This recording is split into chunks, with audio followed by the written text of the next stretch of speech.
Hello, मैं हर्षा पिटे। हाय, मैं पूर्णिमा मनोहर। हम लोग दोनों ही निसर्ग प्रेमी मित्र मंडल से जुड़े हुए हैं। हमारी बहुत सारी एक्टिविटियों में से एक कचरा व्यवस्थापन की एक एक्टिविटी है, जिसमें हम लोग ने खत कैसे बनाया जाता है, जैसे घर के कचरे से खत कैसे बना सकते हैं, कंपोस्ट कैसे कर सकते हैं, उसे हमने उस जानकारी से हम लोगों ने घर में शुरुआत की है और पिछले 6 महीने से ये कर रहे हैं। और हम लोग ने मुझे लग रहा है 2 या 3 बार हमारा कंपोस्ट रेडी हुआ है और हम लोग बहुत सक्सेसफुल रहे, तो इसलिए हम लोग ये वीडियो आपसे शेयर कर रहे हैं। पहली बात तो कचरा जो हम लोग के पास ऑलरेडी निसर्ग में है, जैसे कि झाड़ से पत्ते गिरते हैं, फल गिरते हैं, जो जमीन में जमा हो जाते हैं, तो घुल जाते हैं, उससे कंपोस्ट तैयार होता है और एनवायरनमेंट को शुद्ध करता है, यानी डंपिंग रेडी नहीं हो पाती। वही चीज हमारे घर में गीला कचरा है, जैसे कि भाजी पाला हम जब घर में लेके आते हैं, उसके जो पत्ते होते हैं, यानी डंठल होते हैं, फल फ्रूट की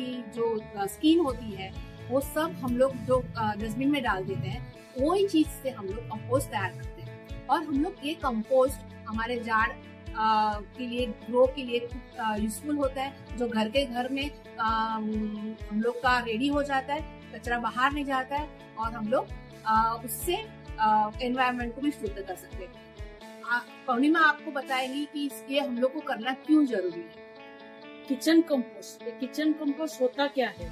ये एक इफेक्टिव और इको फ्रेंडली मेथड है जिससे हम किचन वेस्ट को डिस्पोज कर सकते हैं। इससे यही वेस्ट से हम एक हाईली ऑर्गेनिक कंपोस्ट तैयार करके उसको अपने झाड़ में यूज कर सकते हैं।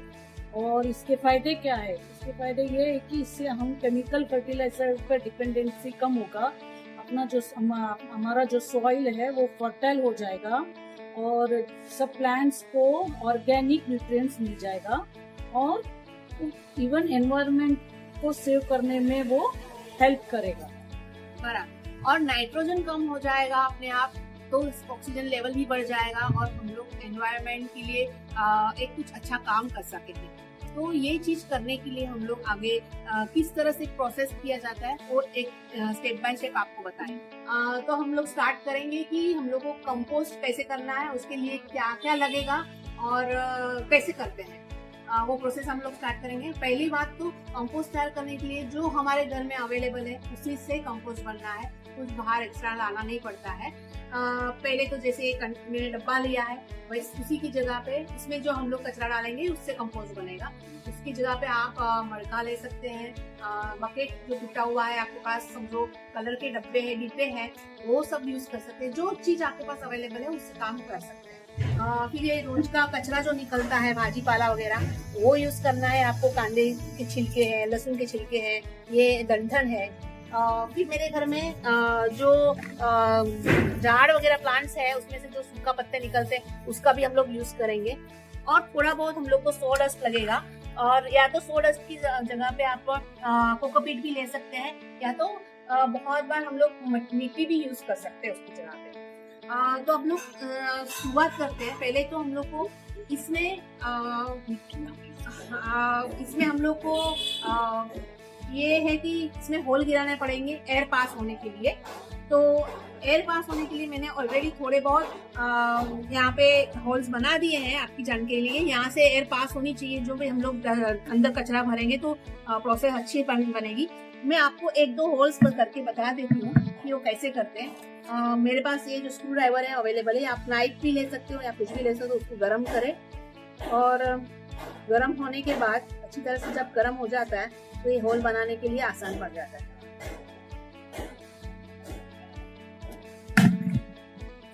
ये होल हो गया। एक बकेट थोड़ा हार्ड है, उसकी वजह से ये प्रॉब्लम हुआ है।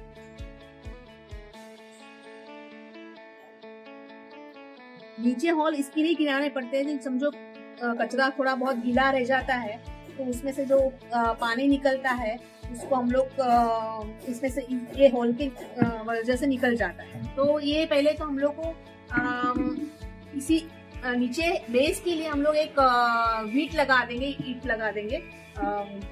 ऐसे 2 ईंटें रख देते हैं उसके ऊपर, और नीचे एक बर्तन रख देंगे जिसमें जो पानी है वो गिरता है। वो पानी आप झाड़ या प्लांट्स में डाल सकते हैं। पहले मैं एक लेयर लूंगी ये सो डस्ट का, उसको इस तरह से फैला देंगे। ये एक लेयर हुई, उसमें उसके बाद में ये भाजी पाले की एक लेयर हुई,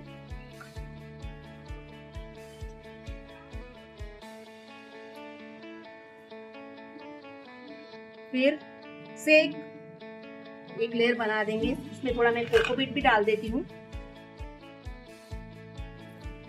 ये कोकोपीट और सो डस्ट है, आपको पहली बार जब आप बनाते हो ना तभी बाहर जा से लेके आने की जरूरत पड़ती है, उसके बाद में उसकी कोई जरूरत नहीं पड़ती। अभी ये इसमें मैंने एक सूखा पाले का भी, पत्तों का भी एक लेयर बना दिया। इस तरह से आपको रेडी करना है और ये 2-4 दिन में आपको हिलाते रहना है। ये जैसे ऐसे वेस्ट जमा हुआ, जैसे लेयर बना है, 2-3 दिन के बाद आप देखेंगे इसको आपको हिलाते रहना है। इस तरह से हिलाते रहेंगे तो जो सो गीलापन है वो निकल जाएगा। सो डस्ट और समझो आप कोकोपीट यूज करते हैं तो कई बार इस जगह पे ना लोग मिट्टी का भी यूज करते हैं, लेकिन मिट्टी से क्या हो जाता है, जो भाजी और उसमें सब्जियों में गीलापन होता है ना, वो मिट्टी बहुत चिकनाहट पैदा करती है, तो फिर सूखापन नहीं आ जाता है, तो उसकी वजह से आपका जो है ना खत बन नहीं पाता है। तो आपको कम से कम मिट्टी का यूज कीजिए। ये सो डस्ट और ये कोकोपीट से काम आसान बन जाता है। ऐसे ही जैसे मैंने बताया ये लेयर्स रेडी होते हैं, तो आपके ऊपर डिपेंड करता है आप कचरा ऐसे के ऐसे डालते हैं और प्रोसेस करने में कितना टाइम लगता है। जैसे कि अगर मैं ये काट के डालती हूँ सब भाजी पाला या उसके डंठल है या फ्रूट के छिलके काट के वगैरह डाल देती हूँ, तो प्रोसेस करने में आसानी भी होती है।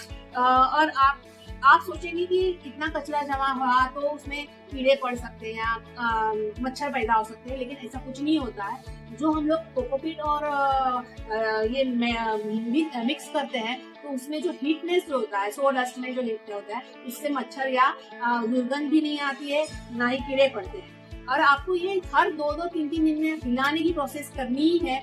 और आप उसको ढक्कन लगा के रखेंगे और 2-3 दिन के बाद में देखेंगे तो उसमें से ऑलरेडी हीट आनी चालू हो जाती है, तो उसका मतलब ये हो जाता है कि आपका प्रोसेस कंपोस्ट बनना प्रोसेस स्टार्ट हो गया है। तो उस हिसाब से मैंने ये पूरा कंटेनर रेडी किया हुआ है। कम से कम 15 दिन का कचरा हुआ है और एक लेयर लगाने के बाद मेरा ये कम से कम 30 या 20 डेज में कंपोस्ट रेडी हो जाएगा। ये मेरा गए महीने का खत है। ये जो खत तैयार हुआ है, ये जो मेरा कचरा जो तैयार होता है उसमें से बनके पहले तो मोटा मोटा तैयार होता है, उसको हमको चालना पड़ता है और चालने के बाद एक खत तैयार होता है। तो आपको जो चालने से बाद जो मोटा मोटा कचरा है वो आप नेक्स्ट बकेट के लिए आप सो डस्ट का और कोकोपीट का काम करेंगे, यानी आपको उसके लिए वापस बाजार से कोकोपीट या सो डस्ट लाना की जरूरत नहीं पड़ेगी। आप देख सकते हैं बिल्कुल भी स्मेल नहीं आ रही है, एकदम सूखा है और बहुत ही अच्छी तरह से आप देखेंगे ना तो बहुत ही बेहतरीन बना हुआ है, कलर भी बहुत अच्छा है। तो इस तरह से आपका भी रेडी हो सकता है। और पूरा कंटेनर रखने के बाद समझो आपका आधा या 1 kg कंपोस्ट रेडी होता है, यानी आपका इतना सारा कचरा का यूटिलाइज आपका 1 kg में होगा। आप यही बाहर लेने जाओ, वहाँ पे खर्चा करो, आपका कंपोस्ट इजी वे बन जाएगा, बिना खर्चे के बन जाएगा। और दूसरा, आप जो बाहर जो गार्बेज रेडी हो रहे हैं वो गार्बेज रेडी नहीं हो रही, और हमारी जो प्रोसेस करने की चीज है वो रोज की रोज डेली कंटिन्यू रहती होती जाएगी। होप आपको कुछ सब जानकारी मिली होगी। अगर आपको कुछ भी प्रॉब्लम है, कुछ भी समझ में नहीं आ रहा है, तो आप हम लोग को कांटेक्ट कर सकते हैं। नीचे हमारा कांटेक्ट नंबर और डिटेल्स दिया हुआ है। हम लोग एनी टाइम आपको नॉलेज देने के लिए उपलब्ध है। धन्यवाद।